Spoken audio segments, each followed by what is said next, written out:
We're talking dirt racing with Kyle Larson, Clint Boyer, and Tony Stewart. Hop in, let's go.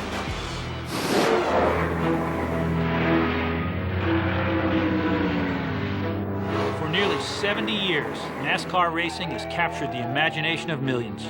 It's the people, the cars, the tracks. They're all mile markers on an unforgettable journey. This is Glory Road.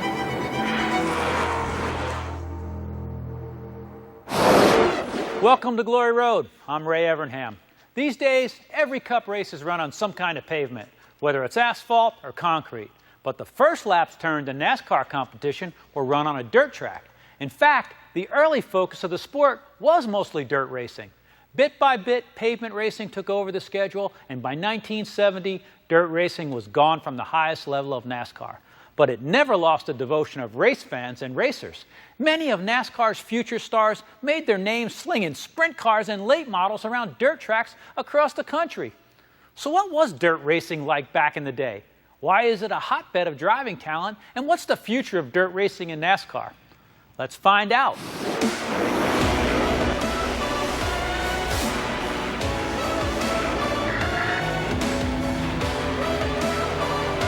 When we got sideways off the two of them, I was like, what? You love dirt racing. Why? We all love dirt dirt racing. I think dirt racing is just, and this is hard to say, but I think it just provides more entertainment. I love dirt racing just because I think it's some of the most exciting racing you'll find anywhere in the world. You got to chase grip. You can't get comfortable in one line because it might find speed in another line 2 laps later. Always something different at a dirt track. A lot of times the guys will, get to run that bottom and throw up some brown in the middle of the racetrack, go try it out, and you might squirt through the center there and pass them all. I mean, that's the coolest thing about dirt racing that asphalt can't provide, is those different lanes and different combinations and being able to change those throughout the race because of where somebody's running. Stock car racing began on dirt, which had everything to do with the sport's bootlegging heritage. The earliest days of the sport, before NASCAR even came to be, was when the bootleggers would brag about, we've outrun all the law, but now I'm going to outrun you. They would scrape out a field and see who's got the better cars. That really was the birth of stock car oval track competition. The opening race for NASCAR's inaugural season in 1949 was held on a 3/4 mile dirt track in Charlotte. Jim Roper took home the trophy that day. How much of the schedule was on dirt back in the late 50s, early 60s? Well, sometimes as many as half of them because there weren't that many asphalt tracks. Those were the only facilities that were available. NASCAR just made do with what they had to do with. There were a lot of dirt tracks that were fairgrounds. These fairgrounds would have these half-mile tracks that they might have horse racing on, they might have, farming exhibits on them. And so these were not permanent racetracks the way that we think of them today. A number of challenges came with preparing cars for a dirt race. And here comes a wheel without a car. Oh, that was a close one. Back in the day, the tracks were really rough. Some of the tracks we'd run on wore out tires, others would break the wheels. You had to build the car very strong. With those heavy cars, it was easy to snap an axle. Dirt track racing was totally different from asphalt racing because the cars were almost in a constant slide. I think it took a special driving style to be good on dirt. Many of the sports legends found success on dirt. Tim Flock, Buck Baker, David Pearson, but none could match Lee Petty, the all-time NASCAR dirt winner with 42 victories. His son Richard came close with 30 dirt wins of his own. When you look at that schedule of the early 60s, if you wanted to run for the championship back in those days, you better be good on dirt. 2 current tracks on the schedule, Martinsville and Richmond, began life as dirt tracks. Martinsville opened as a dirt track. And Clay Earls found that the dust and the dirt was driving people away. Clay was one of the first to switch from dirt to pavement. Richmond did it many years later. It wasn't until, I think, '68 that Richmond went from dirt to pavement. They ran on the same footprint, but they paved over those tracks. They didn't do anything except pour asphalt on the thing. You know, the groove was different, the whole situation was different. So you had to learn to drive the track a different way because it was a different racetrack. The final NASCAR Cup race on dirt was held in Raleigh, North Carolina in 1970. Richard Petty won it, but the sport was growing and moving on to other venues.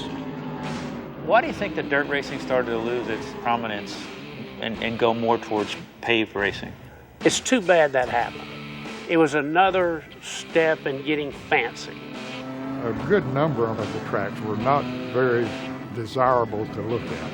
NASCAR was trying to build it as a family sport and take your wife and kids out to the races, and it was not the right environment. It just became an image factor of, if we're going to be supporting Detroit, we want to have an image that isn't red dirt. We want a cleaner looking sport. It took Cup racing from one level to another level and put us on the next plateau. So that started a whole different world of the way racing was run and the way people looked at it. Even though dirt racing was gone from NASCAR, it would continue to be a source of driving talent for generations to come. You're watching Glory Road, brought to you by Hendrick Automotive Group.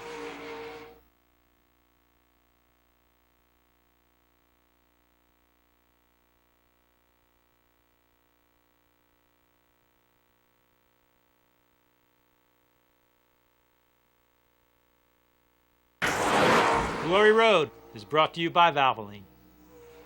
Hi, I'm Jeff Gordon. I'm 13 years old and I'm running sprint cars and I'm from Vallejo, California. I mainly start on the dirt. After NASCAR's main series left dirt tracks in the dust, dirt racing became an incubator for driving talent. The 1990s saw an influx of drivers who cut their teeth on dirt make the leap to NASCAR. Dirt racing, how did you get into it? Started in go-karts. It was on like Donkey Kong after that. That was my life growing up. I mean, I was born at noon on a Saturday. My dad went and raced that night, sprint cars. My mom took me to the dirt track. I was 6 weeks old the first time, and I've been going to a dirt track ever since. I think it made me adapt quicker. When I got an asphalt car, just made me be able to choose lines faster and be comfortable at high speeds. You told me you was going to win, didn't you? I did.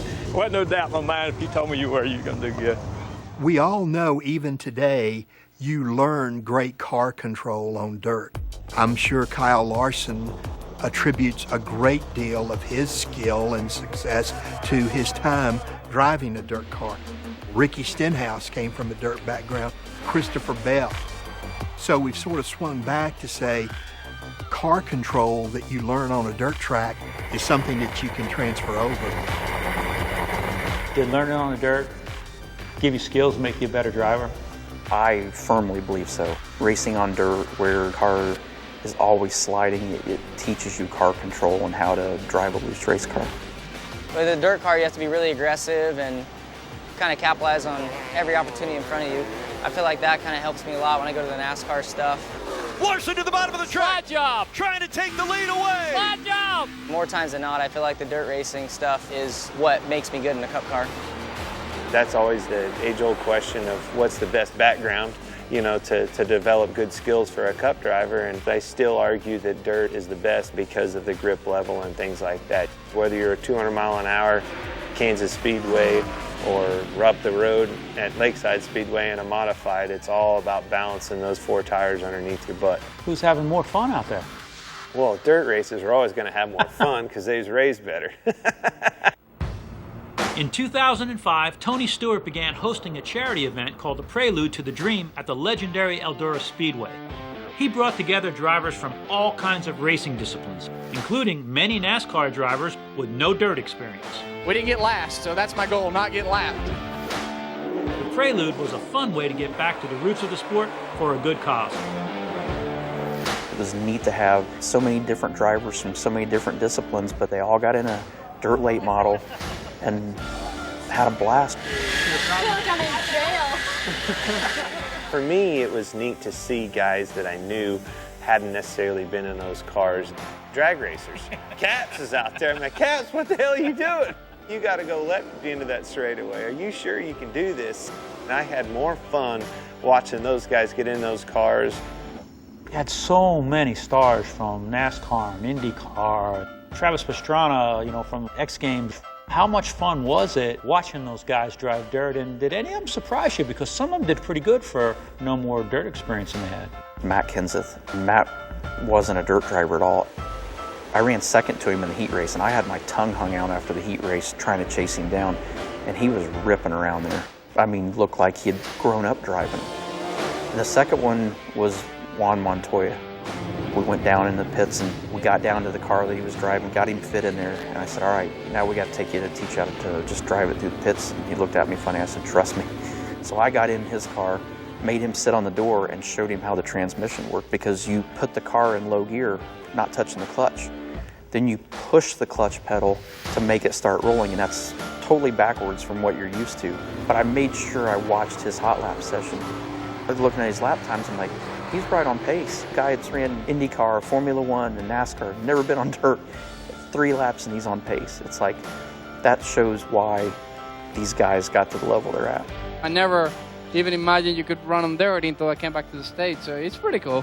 The Cup guys that you knew didn't grow up racing on dirt, the neatest thing about all of that is you threw them out in those cars, and by the time it was all said and done, they would figure it out, overcome, and make that car go as fast as possible, just like Jimmy did and won that thing.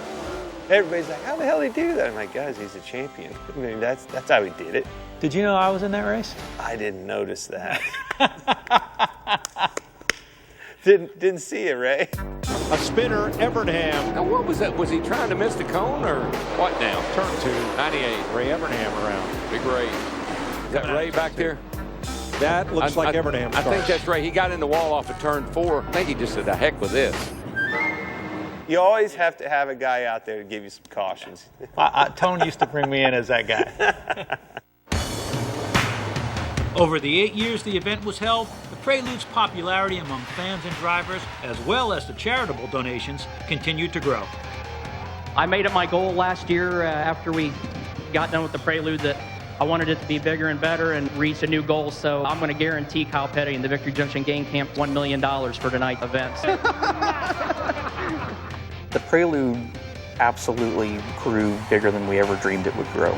I think NASCAR had to take notice at that point that, hey, these guys are onto something that's really big and keeps growing, where everything else was either leveling off or starting to taper down. We were coming up. I just think it was perfect timing to finally bring the trucks there. You're watching Glory Road, brought to you by VP Racing Fuels.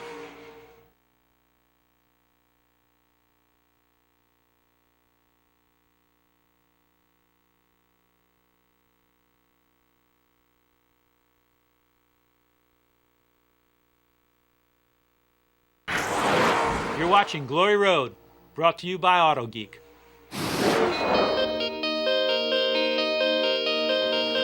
Welcome back to the Eldora Speedway in northwestern Ohio, where the NASCAR Camping World Truck Series goes dirt track racing this evening. How did you get the idea to bring the trucks to Eldora and bring NASCAR back to dirt? We were up in Chicago for the pre-chase media sessions, and I remember we went to dinner one night and I mentioned it to Mike Helton. And I said, you know, we need to get a dirt race at Eldora. We should bring the trucks there.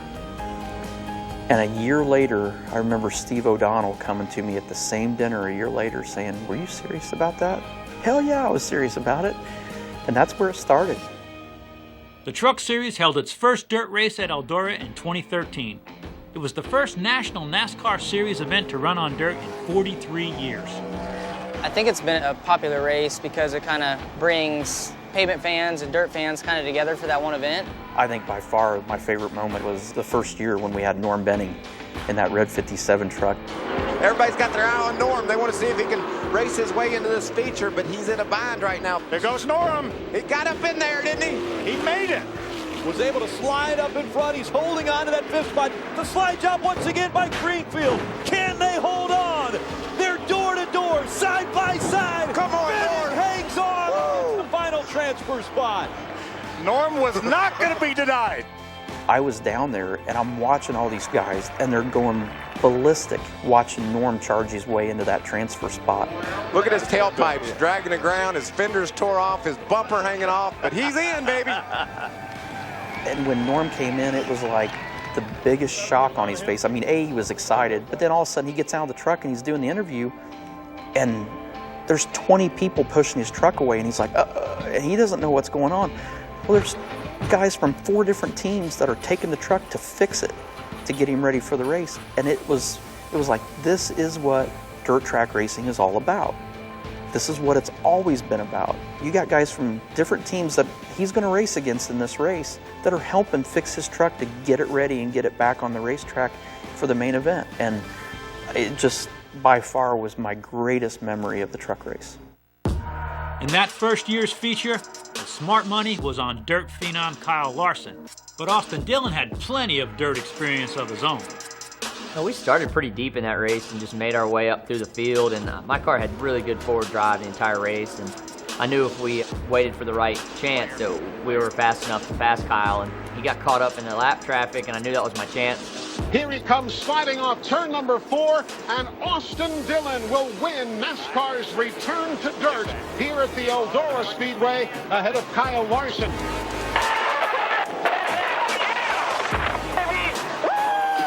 It was a huge win. You know, first time NASCAR had gone back on dirt. It's the inaugural win to beat Kyle Larson. I know it stings him every time he talks about it. I hear it in his voice.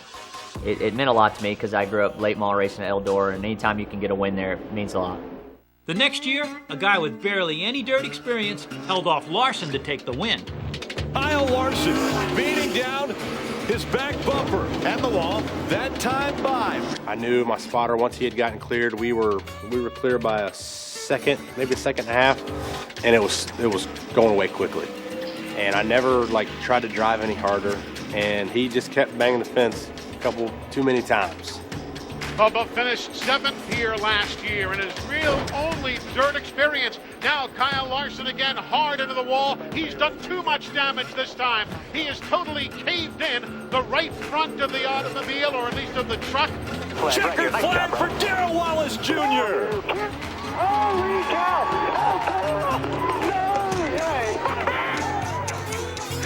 And to be able to win it, it was just unreal. Super shocked, super surprised at what had just happened, what had taken place.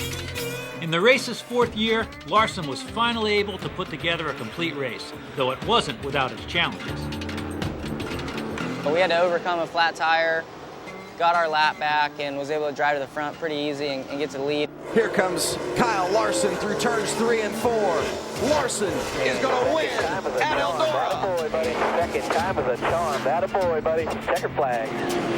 I was just, I guess, less aggressive and more patient, and kept it out of the wall a lot more, and had a decent truck at the end of the race to allow me to go win. In its first 6 years, the Eldora truck race has become a summer tradition full of action and great racing. The fans can't get enough. You're watching Glory Road, brought to you by Goodyear.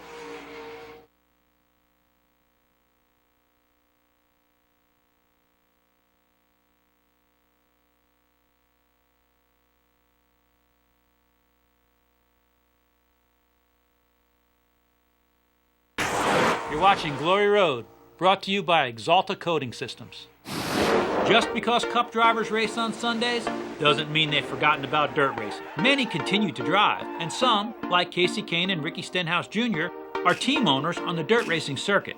My sprint car team, I get a lot of satisfaction out of knowing that I'm giving back to the sport that I grew up loving and that got me to where I am in my career.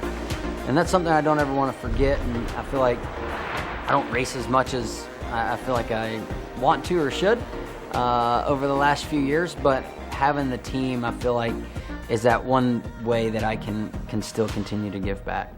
Some drivers play golf, others go hunting. Kyle Larson's nights off are spent on a tiny dirt track called Millbridge Speedway. This type of racing is what I grew up racing. This is what I got my start in before anything was these outlaw karts. So it's nice that they have a track here at Millbridge, and it's midweek, so I don't really have much going on. So it's fun to get out here and mess around. It feels weird. It's like the front end feels weird. And then, yeah, like on the front side, I feel my right front come off. I think when you look at me and kind of how good I run at Homestead, right against the wall, that to me feels similar to running a cushion in a sprint car or something on a half mile or something like that. So it matches up, and I'm comfortable up there because of that. What's the future of dirt racing in NASCAR? The truck race has been a big hit, but there's not necessarily a consensus on where to go next. Do you think we can ever see a NASCAR Cup race on dirt again? I hope so. I'm not going to say no, because I think racing's great no matter where you do it or how you do it. Well, your guy's a dirt driver. I mean, a good one. And that's the thing. I've always said it, man. If you want to make this racing exciting again, give me a jump. Put a jump in the middle of the racetrack, because I think we'll do really well from my standpoint. No way. Okay, I told him the other day, it's sort of like taking the Panthers football team and taking them to Ramon High School and let them play in that stadium. I hope we don't see Cup cars on dirt. I feel like Cup cars are meant to be on pavement. We'll just leave them on that, I guess. I think we have to. I think, people love it. They love to see it out there. It's where our roots are in racing, is at dirt tracks. I'll be pumped when it happens. I'll be the first one in line to go test and do whatever they want to get it ready. I'm really pumped for that first time when we go back with the Cup Series or the Xfinity Series. Is it time for NASCAR to go back on dirt with the Cup cars? I don't think so. No? But you got the best dirt driver in the series. Yeah, but not with these big heavy cars. I think if they're going to go, first of all, there's not a big track that you can put 36 cars in it that will wreck each other the first lap. I'm good with doing whatever they want to do. I think it's been really good for the Truck Series. Whether Cup will be good on it, I'm sure it would be, but I don't know if we'll ever go into. I think we would still be good today. I still think, I know there's been talk occasionally about maybe one race during the year that it would be on a dirt track somewhere. And if there's a dirt track that had the seating capacity, then I think that it would be good to do that. There are a lot of fans that still love dirt track racing. You gotta love getting dirty. There's something almost primal about watching a race car slip and slide its way around a dirt track. That's pure racing. I think it would be a big hit to have the Cup cars on dirt. Whether it's a points race or an all-star race, I know you, the fans, would love it. But until that day comes, there's plenty of ways to scratch that dirt racing itch. There's tracks all across this great country of ours, and there's bound to be one near you. And you never know what NASCAR star might show up and try and tame the place. Thanks for taking a ride with us on Glory Road.